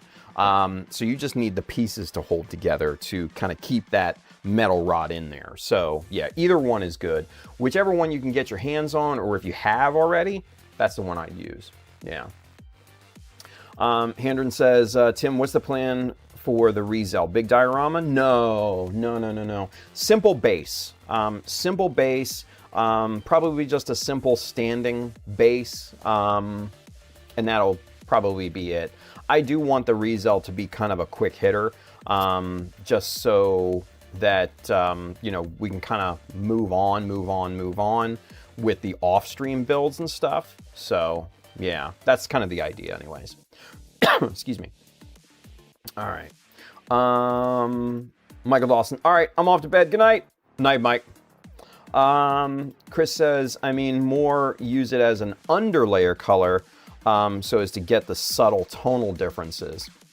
Yeah, that's a good idea. We could do that, especially like around the edges and stuff like that, to give it almost that toasted, burnt look around the edges and everything. That's actually a good idea, Chris. I'm gonna have to keep that in mind. And Chris has a question. We have a question. He says, I have heard / seen a number of modelers using Mr. Tool Cleaner for glue. Was curious if you have heard of this or tried it yourself. I have seen that on occasion. I've never tried it myself. I think what they said is that the chemicals in the Mr. Tool Cleaner are essentially the same as Tamiya Extra Thin, but I don't know that for a fact. You know, somebody would have to dig into, you know, the chemical data sheet and everything like that to really see, but I think that's what it is. So yeah, I'm not sure. Brock says, I will try to revive it. Let's see. There you go. Whatever dissolves plastic can be used as a glue, essentially. Yeah, pretty much. Edward says, thanks, Tim. Night, everybody. Good night, Edward. Hey, come on back and hang out with us, okay? Good seeing you, dude. Brock says, I recently bought this Mr. Tool Cleaner and arrived like yesterday just to test it. There you go. Barack, test it and report back, buddy. Yeah, chemical data sheet sucks. We'll do just to test it. Yo, nice. Oh, man. All right, kids. I'm going to call it a night. I'm going to go snap the rest of this thing, and I'm going to probably hit the bed pretty quickly because your boy's tired. Your boy is tired. It's been a day. It has been a day. So keep in mind, if you are not willing to learn, no one can help you. But if you are determined to learn, no one can stop you. So keep that in mind. Always, always, always remember that. All right? So with that being said, I will see you on tomorrow's daytime stream. Go build something cool, be safe out there, and I will see you guys later. Bye.